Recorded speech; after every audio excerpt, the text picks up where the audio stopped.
Western Conference by half a game heading into All-Star break.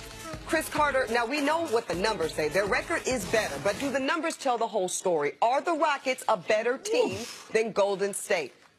I'm telling you that at the All-Star break, if you'd have told me Houston was going to have a better record and they were going to have the home court advantage, I'd be shocked about that. Are they a better team?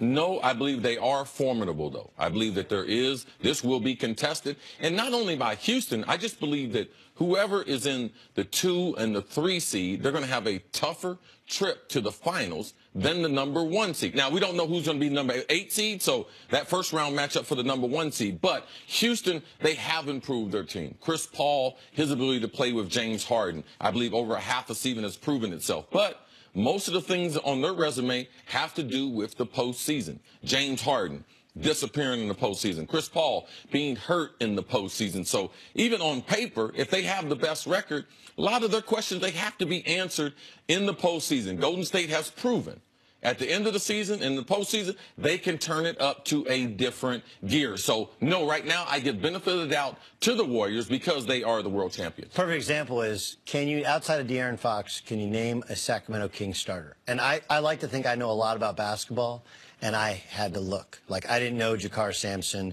or Willie Cauley-Stein or Bogan Bogdanovic were 3 of the starters for the Kings. So I don't know if last night is a great gauge. You're looking at the overall record. And there's a lot of Toronto Raptors to what we see with the Rockets, right? But the Raptors, as you pointed out earlier, and accurately so, they've actually changed their offense. They're moving the ball a lot better. There's a lot of reason to buy into. There's a lot of reason to buy into the Houston Rockets. I love Chris Paul. He's tough. He plays defense. I think he's actually clutch, even though his record in the postseason would tell you otherwise. Yes.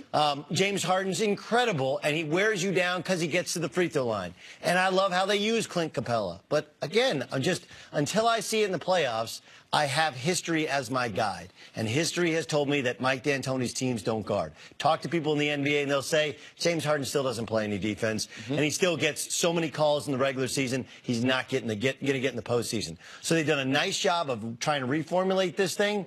But if you ask yourself, match up the top 3 guys from the Golden State Warriors. You got Steph Curry, you got Kevin Durant, you got Klay Thompson. Can you match up those top 3 guys with the top 3 guys from the Houston Rockets? And the answer is no. Steph Curry has consistently dominated Chris Paul in one-on-one matchups going back to the Clipper days. He's abused him. Sure. He's the one guy that Chris Paul, because if you can bring hand-checking back in, Chris Paul would maul him, would manhandle. But because he can't touch him, he's really struggled to guard Steph Curry. And then you have the Draymond problem. And whoever the 5th player is for the Golden State Warriors, we talked a little bit about earlier, they need Iguodala to play better. I still think the Golden State Warriors are better, even if the Rockets are playing better basketball right now, because I have history and I have the individual matchups to point to. Let me ask you both this real quick. History is great. They are proven in the postseason. I'm talking about Golden State, of course. Absolutely true. But as we said earlier in the show, Chris Carter and Doug, their record is almost as bad as it's ever been under Steve Kerr's leadership. Sure. So are you both sitting here today on this program still supremely confident in Golden State's ability to do what they have done previously in the postseason based off of what we've seen thus far this year? Right. Well, one thing that I have to do, I have to give them benefit of the doubt. They've played 3 seasons. They've played over 100 games. So, and if I don't do that, I'm not being fair. I'm not being fair to NBA historians. I'm not being fair to what's played out in the NBA. So with them having the same record as Houston. Now, what I'm more concerned about is the bench. You talked about the top 3. Yes, Golden State has an advantage. But where Houston has gotten much better is in their bench play, in that second unit that's going to play a lot of minutes in the playoffs. So you got to give Golden State the benefit of the doubt. But also D'Antoni's system, it has improved, but will it prove out when the possessions become more valuable? And when you don't get up and down the court as much in the postseason, what wins out? Either the way the Warriors have played, and the Warriors, they're going to up their defense at the end of the season into the playoffs. In basketball, as in all sports, you take on the identity of your coach. You take on the identity of your best player. Yes. And when your coach is an offensive-minded, offensive guru, offensive genius that has never really had a ton of time for defense, and he has to hire a Jeff Bezdelk and says, you handle the defense, It's still who the head coach is a reflection. That team is a reflection of his personality. And the same with this team. No matter how many other defensive pieces you put around James Harden, the best of the best learn to compete at the defensive end. That's how they win championships. And he's still, if you watch him, you really pay attention. Don't give me these defensive ratings. He still hides. He still takes plays off.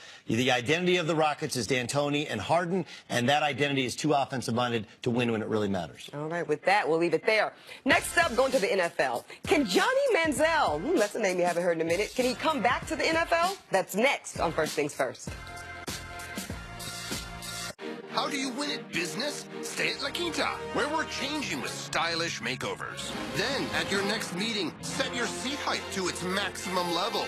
Bravo, tall meeting man.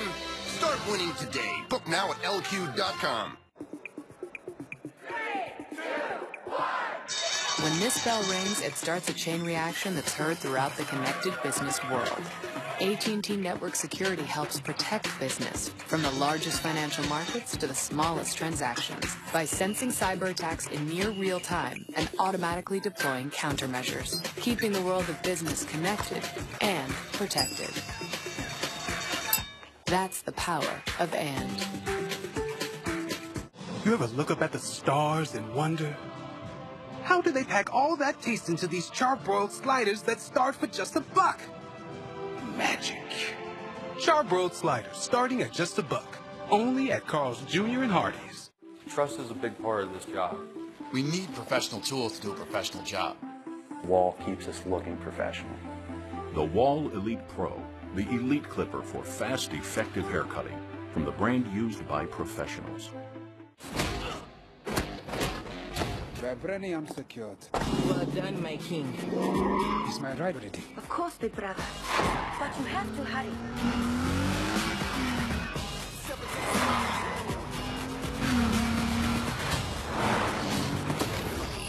Show off. Experience luxury performance that takes the crown. Presenting the all-new Lexus LS 500. Long live the king. When it comes to showing love, some use rose petals. At Papa John's, we use pepperonis. A lot of pepperonis. We're using 2 whole layers of them on our large or pan dual-layer pepperoni pizza. Available now for just $10. Better ingredients, better pizza. Papa John's. Tired of lugging around big bags of pet food and litter? Get it delivered. Chewy.com delivers everything your pets need right to your door. They ship all your favorite brands of dog food, cat food, litter, toys, and treats, all at amazing prices. Start saving today. Plus, you get fast, free shipping. With Chewy.com, you don't have to break a sweat or the bank. Save 20% on your first order and get fast, free shipping. Shop online at Chewy.com. This is for the 500, baby. Speed Weeks continues with the Can-Am Duel at Daytona. Coverage begins today, 5:30 Eastern on FS1, and watch the Daytona 500 on Fox. Save big money now during Menards' big sale. Update your home with a new faucet from Pfister. The Alianti bath faucet is just $84. A Clarify filtered kitchen faucet with pull-down spray dispenses tap or filtered water, $219. Update your floors with Snapstone porcelain tiles. They install easily over existing floors. 12 by 12 tile is $448 a square foot. 6 by 24 tile is $499 a square foot. Now during the big sale at Menards. Save big money at Menards. Come on down to Miami Valley Gaming, because we keep giving away the farm. The farm? It's an expression, Bucky. Nothing beats the winter blues like a little pickup. On Saturday, February 24th, go to Miami Valley Gaming for your chance to win a new F-150 or $20,000 cash. Picture yourself behind the wheel of this beauty. Drive away those winter blues. Don't miss your chance to win a Ford F-150 or $20,000 cash.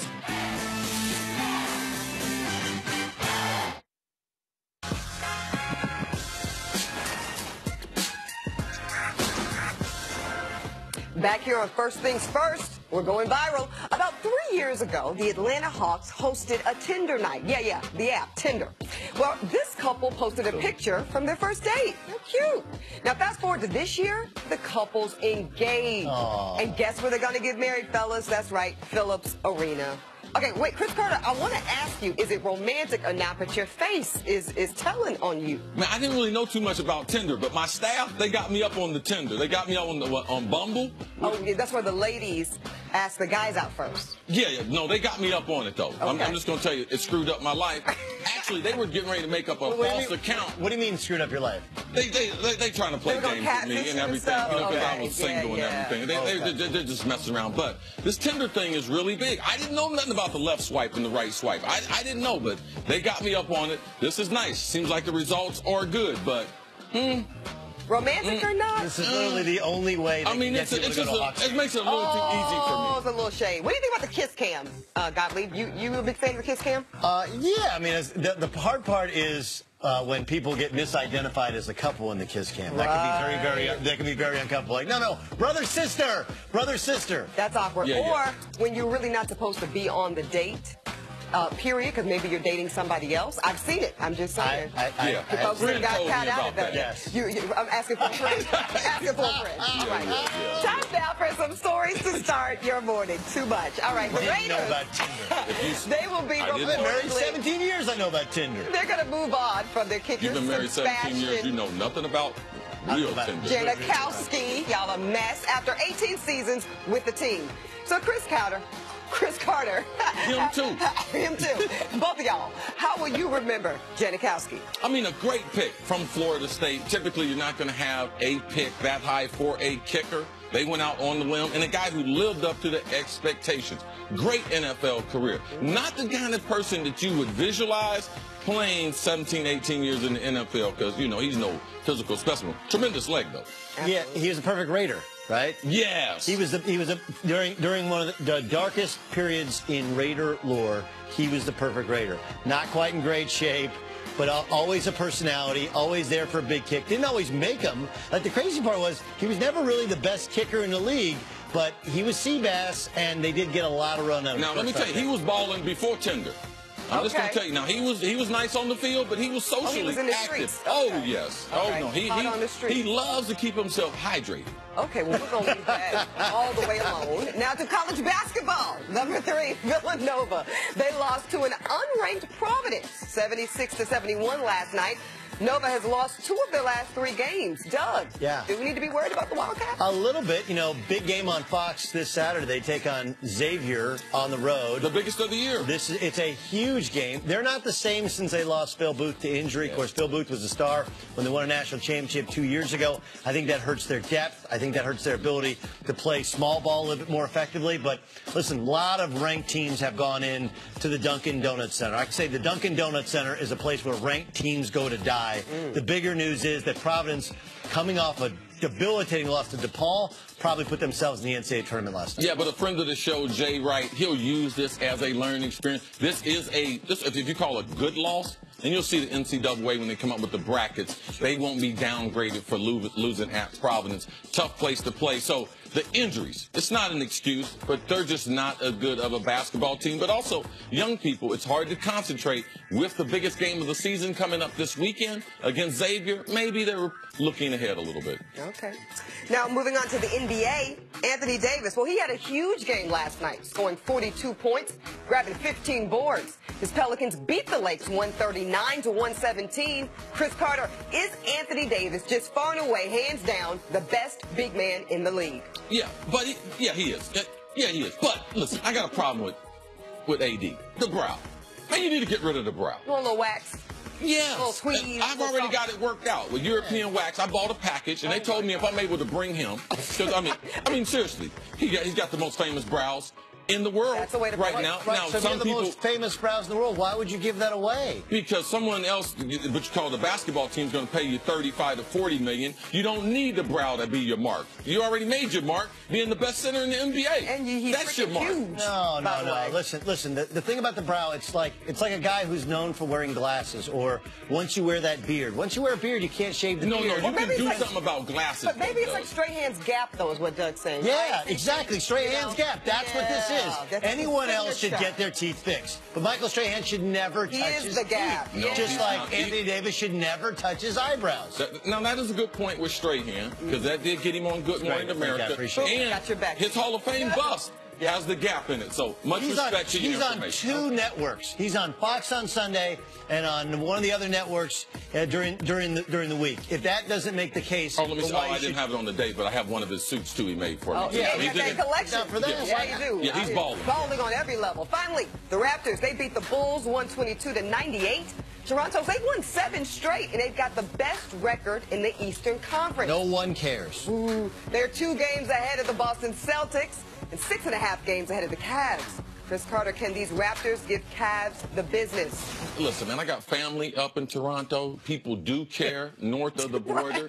All right, we've had them on the highlights the last 2 days. I'm making sure that people know what Toronto is doing. And this is just not another team just ascending. This is a team that has been very, very close. But they've made some adjustments. Their star player, DeMar DeRozan, he is becoming more Kobe-like. Not also, he's changed his game. They're not going isolation as much when they're trying to close out games. They're going with ball movement. Yeah. He's expanded his game a little bit behind the three-point line now, so they are a different threat. Their bench is so much better than they have been in the past. So there are things to be excited about Toronto, but the reason why you can't be but oh so excited is because LBJ. They don't have the right matchup for LeBron James, and he's kind of toyed with them. You know, 2 years ago they toyed with him. I think it went to Game 6, but last year they didn't mess around with him at all.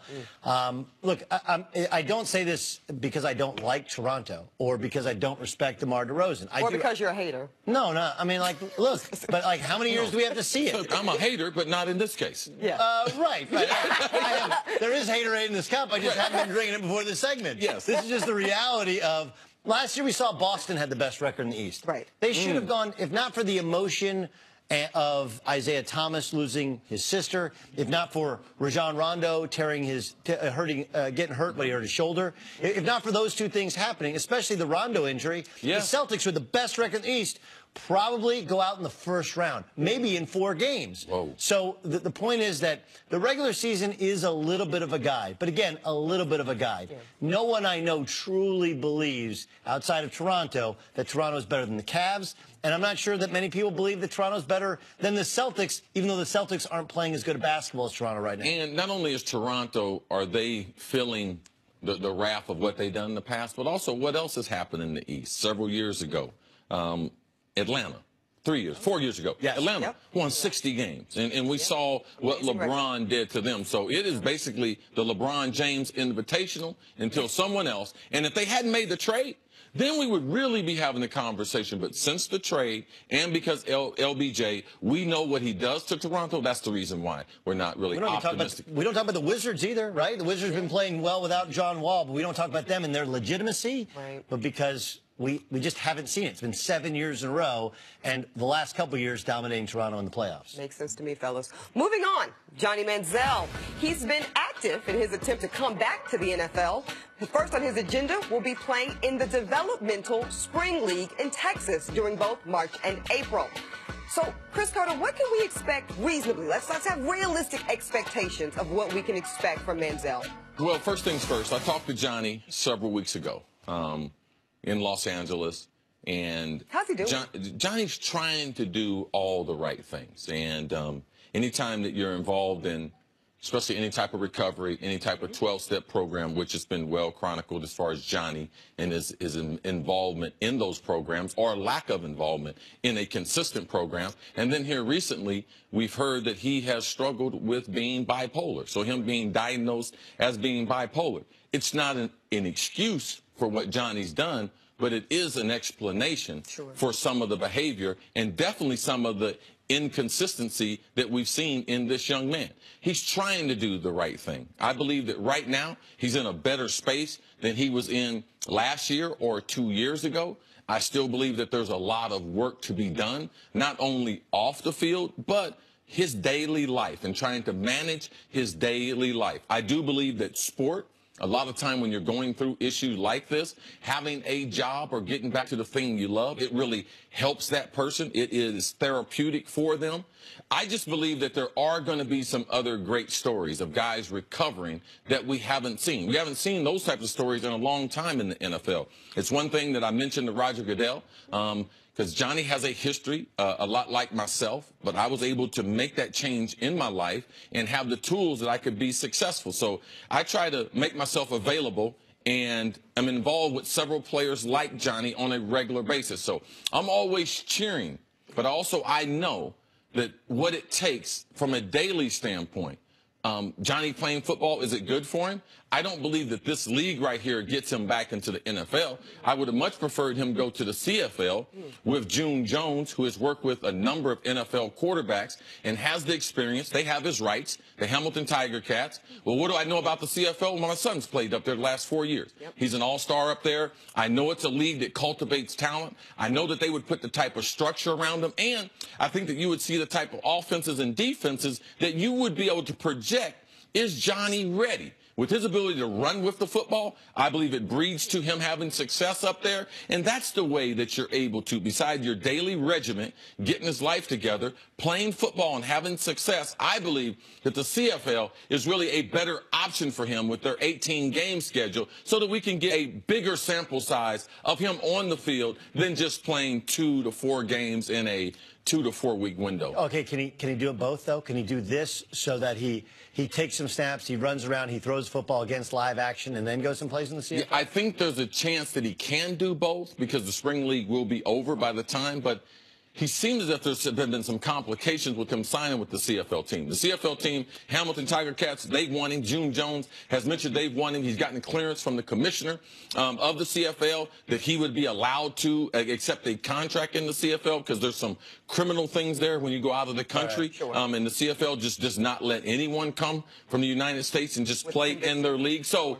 I just believe with the consistency, and I just believe he needs more than a month trying to play football. I believe he needs several months of going through ups and downs that he will face. Plus, he probably needs a team, right? You need whether it's the pressure or the push of a team around you, the structure of it, the discipline of. It's one of the great things about football that I personally struggle with my own son, right? He's 8 years old. He wants to play tackle football. Everybody's saying, don't play tackle football till you're in high school, whatever. But, you know, some of the great moments in personal discipline I learned was as a kid growing up playing tackle football, you know, especially.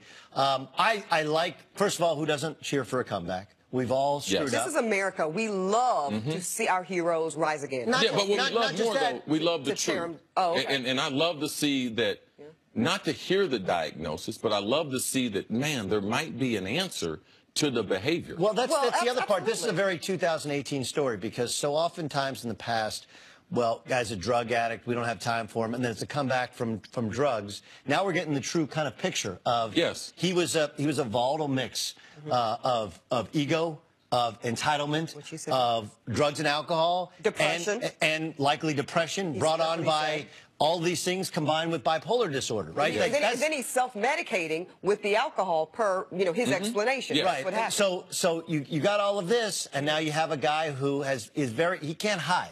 Like, I was at Texas A&M this weekend, and he's still Johnny Football. Right? He can't hide in his rehab. I'm intrigued by it. I'm fascinated by it. I like the fact that he is getting back out on the football field, that he's attacking his problems head on.